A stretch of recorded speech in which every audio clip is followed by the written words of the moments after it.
Bonjour, alors aujourd'hui nous sommes à Hyères dans les Salins que vous pouvez voir derrière moi. Alors aujourd'hui cette nouvelle vidéo va s'intituler J'attire à moi ce que je suis. En clair ça veut dire que si je suis dans une situation qui ne va pas à l'heure actuelle et comme si elle va, c'est de ma faute, je suis responsable. Mais ce qui est important c'est surtout de ne pas culpabiliser ce qui nous arrive mais surtout de le comprendre. Alors je vous explique. Alors vous avez déjà vu qu'on a des aspects qui vont bien chez nous et d'autres qui vont moins bien. On va s'arrêter donc sur ceux qui vont pas parce que c'est là le problème.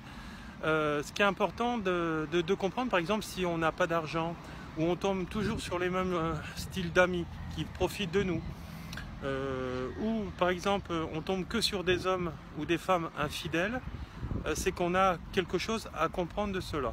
Alors je vais reprendre donc sur cet avant-dernier point, par exemple sur l'infidélité.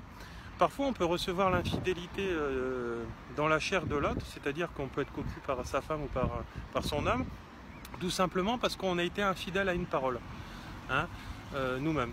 Donc quand on ne met pas en adéquation ses paroles avec ses actes, on va créer une forme d'infidélité, soit sur le plan moral, dans les comportements, hein, on ne va pas tenir ses engagements par exemple, ou on va être cocufié par la chair, par l'autre.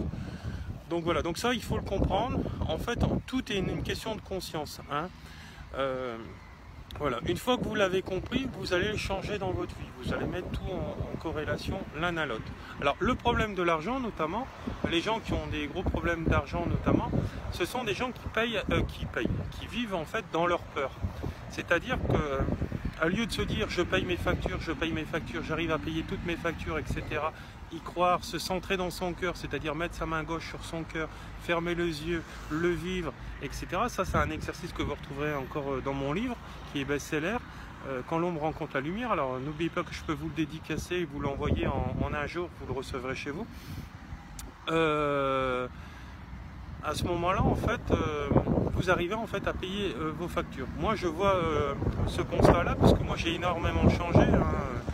J'ai vécu 20 ans avec ma première femme, qui est mon ex maintenant, forcément. Et c'est vrai que pendant ces 20 ans, quasiment, on a eu de gros problèmes d'argent, etc. Parce que justement, je n'étais pas dans ces résonances-là. À partir du moment où j'ai divorcé, etc., j'ai toujours été dans l'abondance financière, etc. Voilà. Donc à partir de ce moment-là, pourquoi? Parce que je me disais, j'ai beaucoup d'argent, j'arrive à payer mes factures, tout ce que je fais, tout ce que j'entreprends, je le réalise, je suis bon dans tout ce que je fais, etc. Et tout ce qui me passionnait, en fait, me réussissait. Mais je le vivais en fait dans ma chair, en fermant mes yeux, en me centrant, en mettant ma main sur mon cœur, voilà. Et à partir de ce moment-là, en fait, je rentrais en fait dans une forme de sagesse, dans cet éveil et dans cette pleine conscience. Et en fait de compte, je me calmais. Et par ce fait-là, vous verrez, parce que c'est bien expliqué dans le détail dans le livre, que en